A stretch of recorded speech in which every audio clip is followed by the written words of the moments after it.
Bonsoir à tous et bienvenue dans votre journal d'information locale de ce mardi 3 septembre 2013. Delta TV fait sa rentrée aujourd'hui, tout comme les enfants qui ont repris le chemin de l'école. Pour les 750 écoliers launois, tout s'est bien déroulé ce matin dans le plus grand calme. Le championnat de France Océan Racing s'est installé à Gravelines le week-end dernier. Le club gravelinois était bien représenté avec Léa Daubelcourt qui s'est illustrée en remportant l'épreuve junior. Dimanche, l'Unplage a mis ses associations à l'honneur lors du forum qui leur était consacré, l'occasion de découvrir la richesse du tissu associatif local. Sécurité et prévention en préambule de la course Long Beach Race, une rencontre internationale de traumatologie liée à la moto et au quad, a réuni les pilotes et passionnés de moto. Nous terminons le journal en images avec le récital d'orgue donné par François Ménissier à l'église Saint-Willibrord de Gravelines dans le cadre du festival d'orgue en Flandre.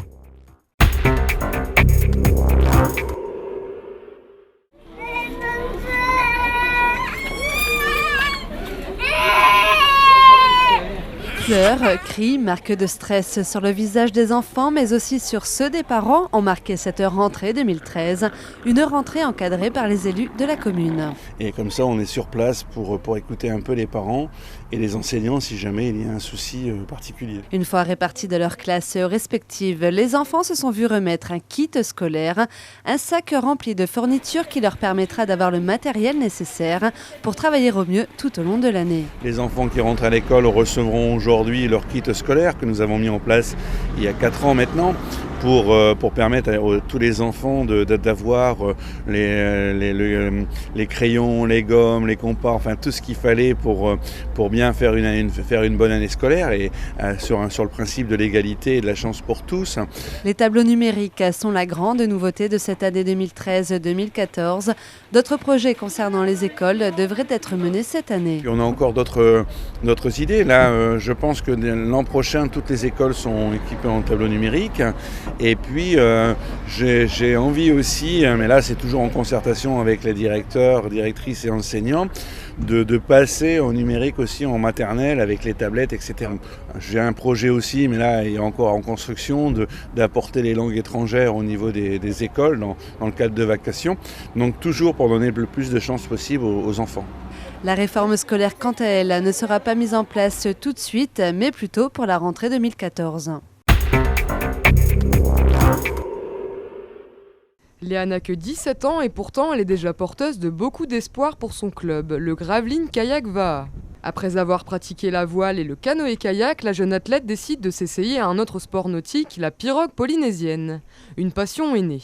En fait, j'ai commencé par faire de la voile en école municipale où ils proposaient plusieurs activités, dont le kayak. Mais le club de kayak n'était pas ouvert aux jeunes, donc on continue à en faire de temps en temps. Et un jour, le club a ouvert aux jeunes, on s'est inscrites. Les 2 premières étaient moi et Mathilde. Le club a développé un peu la pirogue, donc on s'y est tous mis presque. Et on a préféré ça que le kayak. L'idée de faire vraiment du sport et qu'on sente qu'on est mal le lendemain, quoi. Son moniteur décèle rapidement son potentiel et décide de l'inscrire au championnat de France Océan Racing. Pari gagnant puisque Léa arrive sur la première marche du podium de la catégorie junior en pirogue monoplace. Je suis super contente. Je pensais pas trop arriver première, je l'espérais mais j'étais pas trop sûre. C'était vraiment une bonne course, il y avait des bonnes conditions, des bons surfs et des bons concurrents aussi. C'était vraiment super bien, quoi.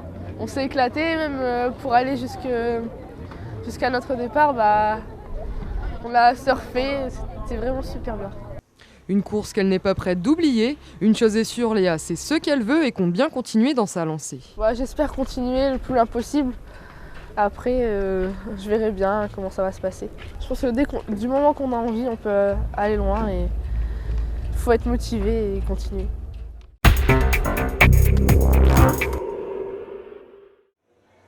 La 2e édition du Forum des associations de la ville de L'Unplage s'est déroulée dimanche dernier à la salle Coluche.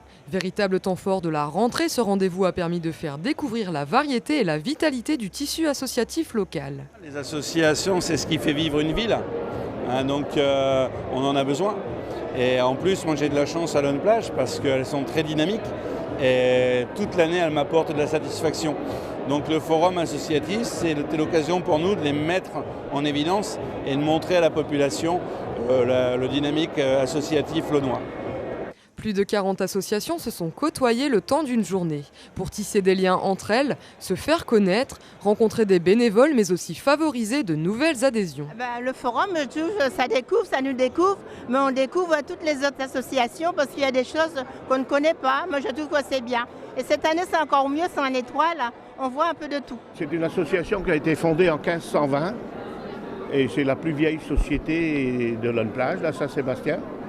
À l'origine, ça doit être une confrérie d'archers pour défendre la ville de l'Onplage. C'était les seules confréries qui avaient le droit d'exister à cette époque. Oui. Et petit à petit, c'est devenu une société, puis transformé en association au fil des ans. Le tir à l'arc, c'est une grande famille. Ça, voilà. Quand on rentre dedans, déjà, il faut être parrainé, donc c'est un peu familial. Et puis après, si vous rentrez dedans, vous êtes accepté et adopté, vous êtes adopté. Après, vous transmettez le virus vous-même à vos enfants. Le forum était aussi l'occasion d'accueillir les nouveaux habitants de la commune. De nombreuses démonstrations ont animé cette journée conviviale et le public a fait le plein d'informations. C'est reparti pour une année riche en activités.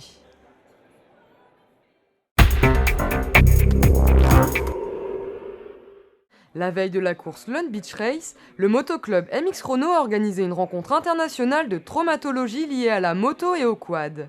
Animée par Eric Petrov, chirurgien orthopédiste et traumatologue du sport, la conférence a réuni des membres de l'industrie moto et des pilotes de haut niveau tels que Jean-Claude Mousset, Adrien Van Beveren ou encore Florian Mangeot autour d'un sujet primordial, la sécurité. Le but était de prévenir les pilotes sur la sécurité, de les informer sur une nouvelle protection aussi qui existe, de leur donner l'avis des top pilotes qui est très important à mon goût et de faire quelque chose qui se démarque, donc d'essayer de faire de cette course un événement majeur avec des événements autour. Malheureusement, beaucoup de personnes parlent de protection, quelques assos se forment autour de la protection, mais pas beaucoup agissent. Donc maintenant, on essaye de prévenir, on ne va pas révolutionner le monde de la protection, mais on essaye de faire quelque chose.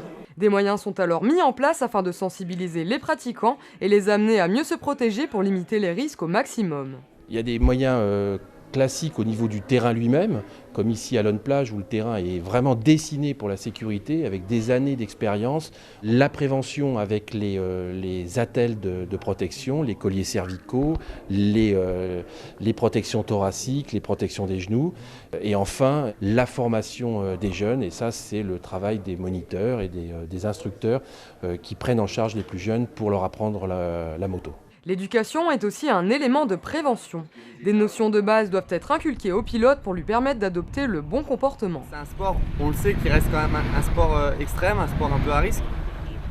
Il faut essayer de le faire avec la tête froide, le plus sereinement possible et de manière à ne pas faire n'importe quoi. Je pense qu'aujourd'hui, il y a des moyens qui sont mis en place par les organisateurs, par les clubs, par la ligue et il faut continuer à évoluer là-dessus. Les fédérations, que ce soit mondiales ou françaises, y travaillent, mais je pense qu'il y a encore beaucoup de boulot. Mais c'est bien, ça va dans le bon sens. Moi, je suis content d'être un parrain de ce type d'action. Malgré l'évolution des protections, beaucoup de choses restent à faire en matière de prévention. Il semble y avoir un défaut d'information des pilotes sur leur protection et leur conduite à tenir sur le terrain pour éviter les accidents.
Merci à tous de nous avoir suivis et rendez-vous demain pour une nouvelle édition de votre journal.